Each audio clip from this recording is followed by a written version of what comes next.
Cinema అంటే చాలా పిచ్చితో ఇక్కడ ఈ స్టేజ్ మీద ఉన్న వేణు అన్న కానివ్వండి, మా డైరెక్టర్ కానివ్వండి, వంశీ నందిపాట్ అన్న కానివ్వండి, మా బాయ్స్ కానివ్వండి, అంతెందుకు నేను అండ్ కిరణ్ అన్న అండ్ అటు సైడ్ కూర్చున్న మీలో కూడా చాలామంది ఉండుంటారు సినిమా అంటే పిచ్చితోని. ఆ పిచ్చితోనే ఒక 10 సంవత్సరాలు కష్టపడి ఈరోజు ఈ ఈ ఈ స్టేజ్ ఎక్కుతున్నప్పుడు నాకు ఆ ఫీలింగ్ వచ్చింది. నేను ఏదో నా లైఫ్లో సాధించాలనుకుంటున్నా అండ్ ఈ 21న ఏదో అవుతుంది, బలంగా అవుతుంది.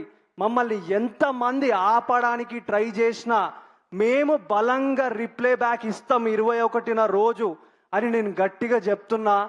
యాజ్ మా డైరెక్టర్ చెప్పినట్టు చాలా నెగిటివిటీ అవుతుంది. ఇన్స్టాగ్రామ్లల్లో మీమ్స్లల్లో ఒక ఫన్నీ మీమ్ని అదే క్లైమాక్స్ ఉంటుందని చెప్తున్నారు.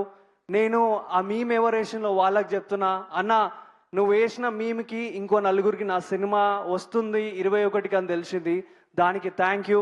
బట్ క్లైమాక్స్ చూసినాక నువ్వేం చేయాలనుకుంటున్నావో అదే చేసుకుంటావేమో, జాగ్రత్త.